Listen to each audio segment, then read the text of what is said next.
Hey everybody, welcome. Well, it's Tuesday in the United States, which means we have 7 days before the election, and things are getting a little crazy here. And I know that this is rippling around the world, and so I want to highlight a tool that you can come back to ground yourself amidst all the chaos. And so I'm calling this 7 Days of Sanity, and we're using the tools from my book, Meet Me in the Middle.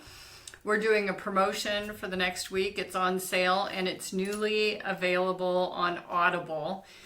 But this book basically helps guide you through conversations, how to stay in your truth, and basically how to stay sane for the next 7 days and beyond.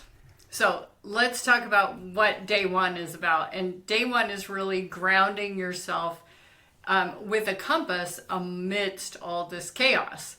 It may feel like there's big storms afoot. You may feel like you want to close all the drapes, keep all the doors closed, and just get through the next 7 days without the chaos. And day one, we're going to talk about values, because that is how you're going to do that. So, what are values? Values are the things that you hold most dear. Elvis Presley said, you basically leave your fingerprints all over everything you do. Values are like fingerprints. It's how we do things. It really helps center us. And sometimes people are like, well, I'm not sure what my values are. I would say, imagine this. Imagine you drove to work one day, the doors are locked, all the lights are off, there's a power outage, who knows, something happened. And so the day is free.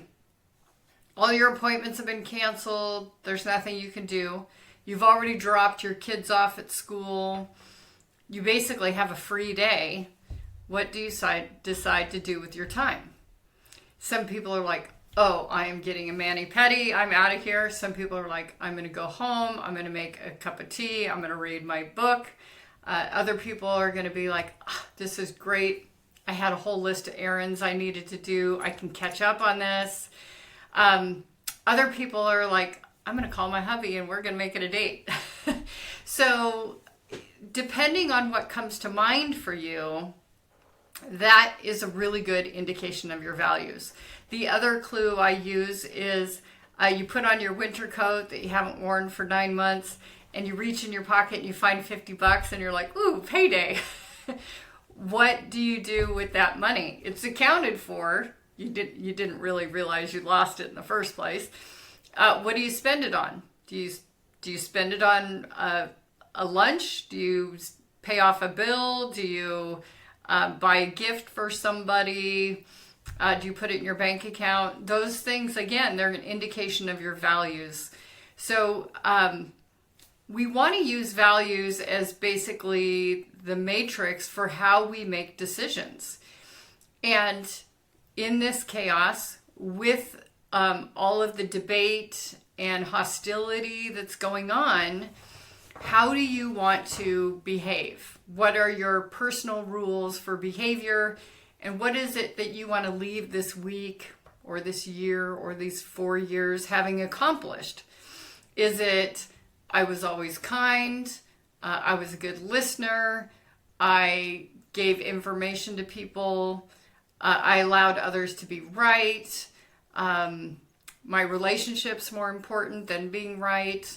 All of those things can be super helpful. So really thinking about your values and how you want to say that you behaved is important. Lots of us are examples to other people. We have children that look at us. We have colleagues that look at us. And not necessarily that we want to behave in order to please them, but what is it that we want our brand to be in this process? How do we want people to label us based on what they've observed? Okay. So I want to move to this whole idea about the idea of values being a compass for us. Compass that can guide us in terms of what way we want to go. So it might be your faith, it might be your party, it might be your family, think about how you really want to operate and how you want basically things to settle around you based on how you behaved. So one of the things I talk about in the book is the origins of the book. It was like, here comes the election, here comes the pandemic.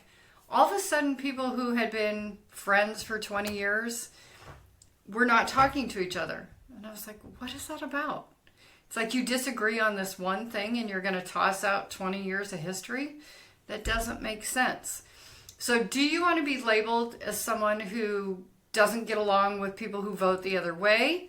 Do you want to be labeled as a person who stood firm for your convictions, regardless of consequence? Do you want to be the person who's a peacemaker? How do you want to be thought of? And what are the behaviors that represent that you can live out? So think about that today. So really, if you think back to a time where you were at your very best, you felt your best, what were you doing? Chances are it was aligned with your values. So just like people navigated by the North Star, your values are your own North Star. When you're clear about it, it's easy to make decisions. So if you're not sure whether you want to chew out your neighbor because they have a sign in their yard that's offensive to you, or if you want to be a good example to your kids, let's weigh that. What is the effect of that, 10 hours from now, 10 months from now, 10 years from now? It really does make decision making a lot easier. So homework for today. List your top 3 values and ask this question: what makes me feel alive and authentic? Write those things down and have that be how you're going to operate, at least for the next 7 days, right? Get through this election, get through the chaos. We'll do that.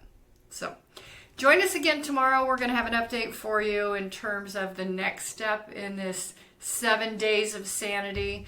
But truly take 5 minutes to reflect on your values today. This could be a great thing to talk about at dinner tonight instead of having the television on and all those political ads in the background. So I encourage you to do that. If you want to dive into this in more detail, again, the book's going to be on sale for the next week. There's a link here that you can use to get onto Amazon. Meet me in the middle. Okay. Join us tomorrow. I'll see you then.